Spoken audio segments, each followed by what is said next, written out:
One of the things that we can love about unity is that we acknowledge that there are many paths to God. And when we say that, probably most of you have a sense of what we mean, but from a spiritual standpoint, what we're saying is there are many paths, many different religions, many different spiritual orientations that will bring us to an understanding of our true nature, of who we are as spiritual beings. And then from there, this mystery that is the universe that we live in, that we often refer to as God, or I liked the way Kathy Beasley said, the many names that we can give to that. So whatever name is comfortable to you. In unity, we often give you a smattering of things, and we are guilty of calling them just different spiritual practices that will get you to that. But today, we're talking about gratitude and the process of giving thanks. And what we don't often acknowledge is that that in itself is a path to realization. That in itself is a path to coming to the understanding that you are a spiritual being. I like the way that one of my colleagues, the Reverend Gary Simmons, put it in a writing that I just received by email from him this week. Rather than being a passive practice, gratitude is a kick-ass powerhouse of transformation and can shift our internal state from one of incoherent, chaotic energy to a harmonious, coherent vibration, leading to a state of flow. As we, my eyes just can't do that today. As we generate the healing power of gratitude, we open a portal to the deeper intelligence of the heart and have access to the wisdom within. Now that could use a little unpacking. There's a lot there, right?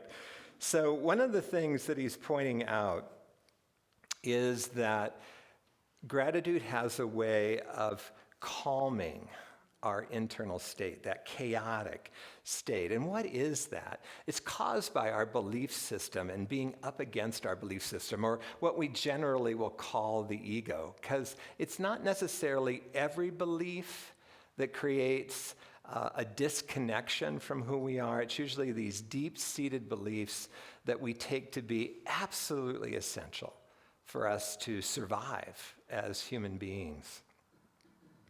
Gratitude has an interesting way. Study after study shows that gratitude, it brings a certain state of surrender, especially when we're expressing gratitude for the blessings of our life.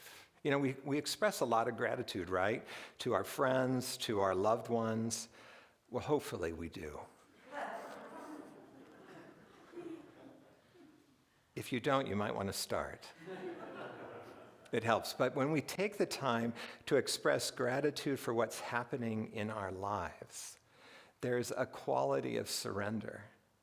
And it's a practice in that way, because often when things are not going the way we want, we don't think of expressing gratitude. But when we do, it is a tremendous reminder that in truth, we're not in charge. We're not in control. Let's see, make sure that we've covered. And then what that does is it brings us back to who we are as a spiritual being. Do you know that experience of coming back? Of being in a really reactive state, and then either you take that breath, or you express some gratitude, or a friend talks you off the ledge or something, and you realize, okay, I'm back. I feel more grounded. I feel like nothing could really knock me off my center right now. And it's there that what Gary says is so true, that in that flow, which, by the way, Eric Butterworth calls it the continuity of blessing. So in that flow of blessing, then what happens is all that is spirit becomes available to us. So we have all these qualities available to us that really support us in fully living our lives, whether that would be courage and strength, or whether it's love and compassion. And the 144 qualities that the Buddhists have identified in between there that are spirit as us.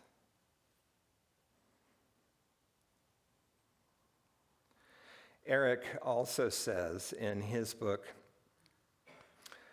Spiritual Economics, that really gratitude is an acknowledgement of the truth, acknowledgement of the blessing of the truth in our life. And I want to also point out that the power of gratitude is that it brings us back to the truth. Stuart and I drove down, we live in Grand Lake, Colorado, and we drove down this morning, and it was almost comical. It's snowing up in the mountains, so it was slow going, and there was surprisingly, I never encounter traffic, but lots of traffic today, and then I-70 was closed. So I leave very early in the morning, and I come down, and I get to, review my talk. Not this morning. And I've been in a spiritual training all week. So I was looking forward to reviewing it. And who wants to review it, right? There could be some activity of our true nature in there that wants to be in right action. But because I had anxiety about it, I know that it was the part of me that wants to be in control, that wants to know, and the list can go on and on, right? And so I have a little practice, because I tend to get a little bit wound up on Sunday mornings. I have a little practice of expressing gratitude. And this morning, I broke out laughing in my office, because then I'm sitting there going, I have 10 minutes to try and figure out what I'm going to say. And I broke out laughing because what is the truth? Do I stand up here and give the talk? No, it's the spirit it is me as spirit. Because when we use that language, the spirit within me, it sounds like it's something separate. It's not. It's everything that you are. And do you see then there's a coming back to the truth, an opportunity to surrender. And so when we bring gratitude in combination with a discernment, or as I like to say, an inquiring mind, a curious mind, we have the opportunity to begin to see more clearly how our ego operates, where it wants to have control, where it thinks it absolutely has to have control. And it has that opportunity of bringing us, of allowing that structure, that ego structure, to relax more and more. The minute I could see, whoa, I think I'm giving the talk today, me as a separate self that needs to know, there was relaxation in me. And I could come upstairs and not be a mess, right? Can anybody relate? Yeah. Gratitude works at many different levels. I found a cute little one-liner that I thought was great. Gratitude turns what I have into enough. See, that's another big deal, that ego is always trying to avoid us feeling pain and feeling that the deep impact of our life. And so what does it do? It turns to the outside. And that's, I think this list all the time. I just need a new partner. Oh, I should get a better house. Oh no, it'll be the car, the boat, the motorcycle, the Sea-Doo. It goes on and on, right? I don't have enough. When we realize in gratitude that we have enough, again, do you see it challenges that? where we can then take it in one more step and say, and why don't I think I have enough? What is that belief? What am I avoiding, feeling, going back and experiencing? What's the truth in this moment? So, and then Charles Fillmore. Charles is great. Now, this is not a quote because I kind of took a paragraph and put it together. But Charles says that gratitude is the great magnet for our good. It puts us back into the flow. And do you see, this is the interesting thing. We're always in some kind of flow, but when we need to control, we hinder that flow. When we need to know, we hinder that flow. And so when we're able to allow ourselves to use gratitude to come back to who we are, we open to that flow. And that flow can be very unpredictable. We go to the Bible, right? I love using this story because I think it's a story that we can all relate to. It's in John 6. It's where Jesus has come down off of some time in the silence, and there are, we're told, 5,000 people gathered. Really, it could be just 100. It doesn't really matter for this story. It's midday. The people have come sort of spur of the moment. And the disciples are concerned that they don't have any food, and it's midday, it's lunchtime. So when Jesus steps into the disciples there, what are we going to do? We only have 500 denarii. That's not going to buy enough bread for 5,000 people. And then Andrew walks up and he says, listen, there's a boy here, and he's offering these 5 small barley loaves and 2 fish. And, everyone's like, that's not going to be enough. Right? Because do you see that even our ego operates out of a linear, I've done this is what we're going to be able to do with that, this is what we have, this is what it gets. And Jesus, what does he do? I think there's a slide on this, isn't there, Bonnie? Then Jesus took the loaves, and when he had given thanks, then he distributed them to those who were seated, so also the fish, as much as they wanted. That takes balls, right? We got 5 loaves and 2 fish to feed 5,000, but take as much as you want. Come on, is that beyond? Like, my ego would say, that is ridiculous. And what happens? After they were done, there were 12 extra baskets of food. Now, that's not that unexplainable when you understand the culture, right? That in the culture of those days, people had to walk. Most people walked where they went. And so they wore these robes, a lot of it to protect themselves from the roasting sun in that area. But in these robes, they had all sorts of pockets, and they kept food. They were used to being caught, there were no, I guess they would be walk-in restaurants, there were, I'm sure there were places you could sit down and buy something to eat, but you had to bring your own food. And so what happened, and we can see again the power of gratitude. I forgot to mention, Jesus very astutely asked everyone to sit down so they could see what he was doing. And he's expressing gratitude. He's saying a prayer over this food, which has an interesting impact for most people. It opens us up. And so what most of the narratives on this say, that most likely what happened is everybody started pulling out their food in that spirit of love, in that spirit of generosity. But it doesn't take away from the impact of the story. Because you see, most of the things that happen to us are totally explainable. We just weren't expecting them. We weren't expecting the 5 real estate opportunities that came up, or an opportunity for a new business to open up, or a new job. We weren't expecting it. But in that attitude of openness and that we're not in charge, we're more able to see, we're more able to say yes.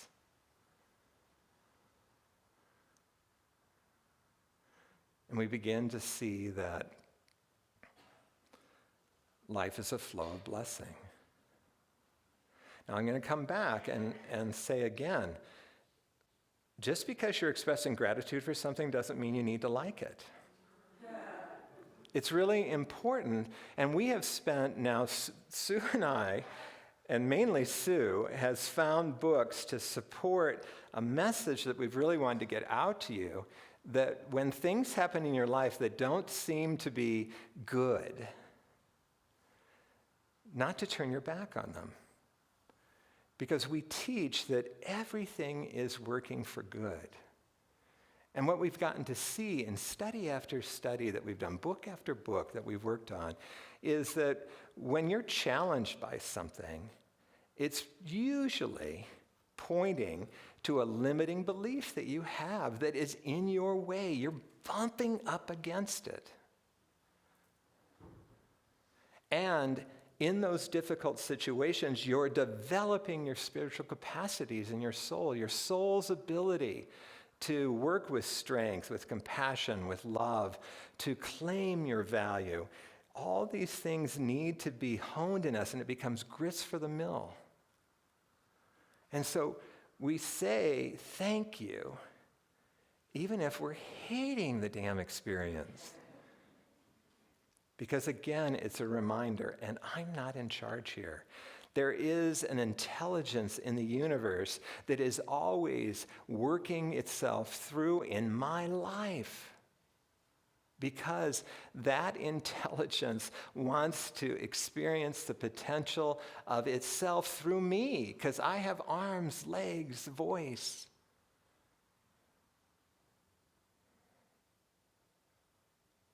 You see, spirit is just a presence until you bring it forth. So today we want to express gratitude for you as a group, because many of you have stepped out in service to this organization. We can't survive. We don't thrive as an organization without your help, without you stepping out in service. And so in a moment, I'm going to ask you just to stand if you've been of service to us. But I wanted to just sort of remind you, because it's always funny to us. We've had services where we've literally called out every team, every person we could think of, so we could see the impact. But when we say just stand if you've been of service, like 6 people stand. Goodness, there's more than 6 people in the music team. That's being of service. If you've torn down after a party quite spontaneously here at the church, you're being of service. If you've greeted, if you've worked out in the yard, if you help us maintain the building, you're being of service. What are some of the other things? Prayer chaplains, being of service, absolutely. If you sit on our board. Fellowship, right. If you bring food. Yeah, really. The list can go on and on. Okay, so you've had a moment. Yeah, oh yes, if you've helped with our outreach programs. Okay, now, if you've been of service to Columbine this last year, will you please stand? Look at that.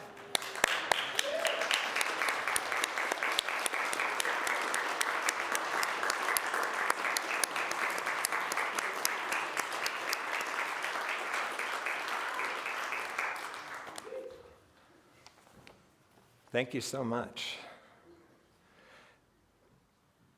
If you go online and Google the benefits of gratitude, the list is amazing.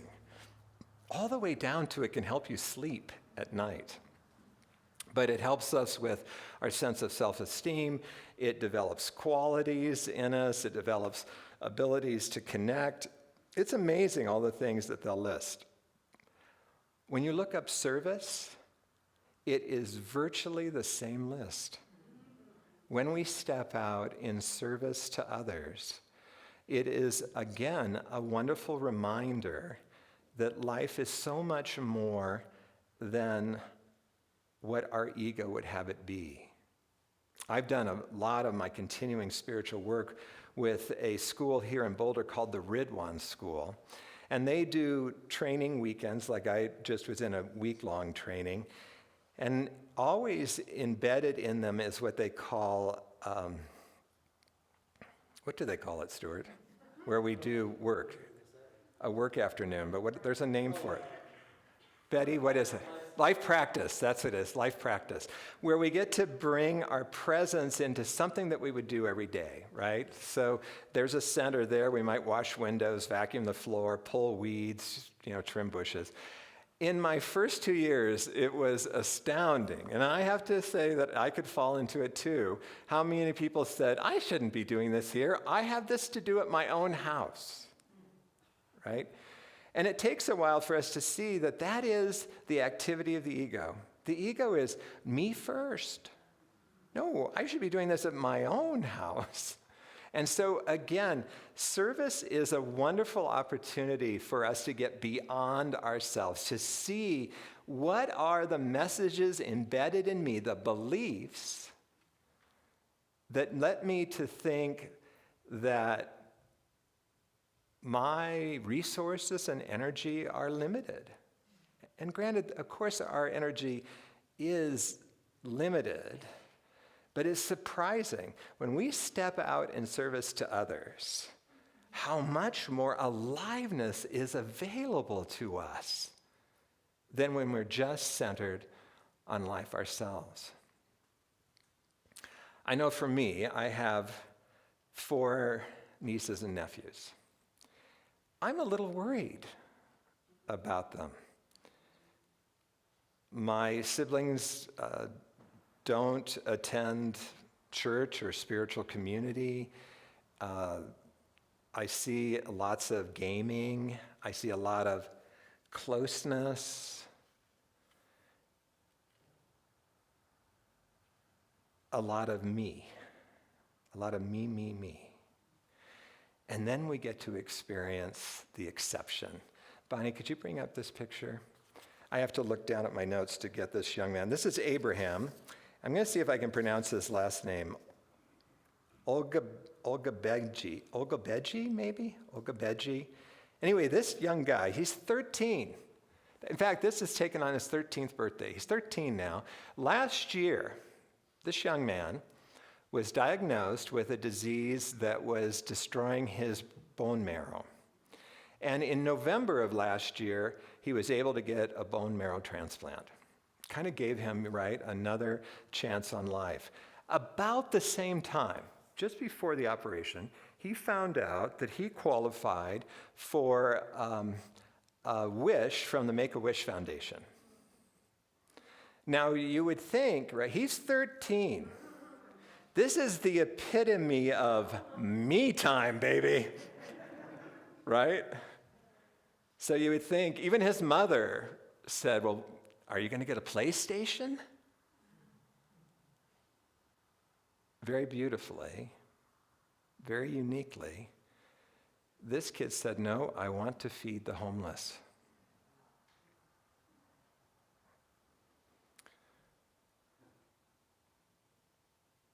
Make-A-Wish was blown away.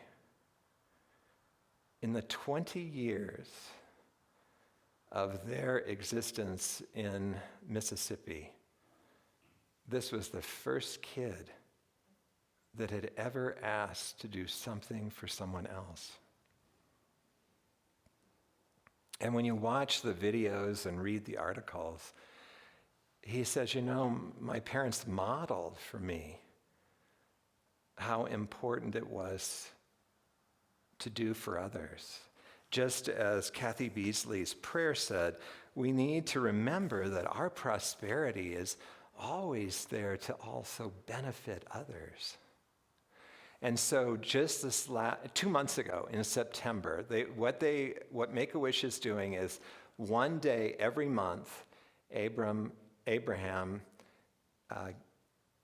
feeds 80 people in Jackson, Mississippi. This is a picture of his table. They went to a park where a lot of homeless gathered. He's hoping that this will continue after the 12 months, so he's called it Abraham's Table, and he's hoping that will be the name of a nonprofit. But I want you to just think for a moment, for those of us who understand service, to realize that, like his parents, we are modeling for young people coming up behind us, but also to consider the blessings this man has ahead of him. I mean, come on, I want to track his life. At age 13, to put himself second, understanding the importance of being of service. Service is still considered to be a practice, whereas gratitude and giving thanks can be a path.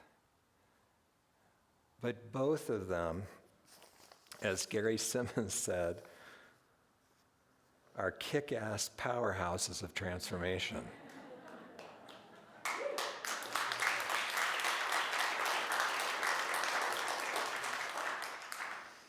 And so as we move into this week of Thanksgiving, let's not let the power of gratitude and of being of service slip from our minds for the rest of the year. We deserve the transformation that brings us into a richer experience of life. And the world is waiting for us. Namaste.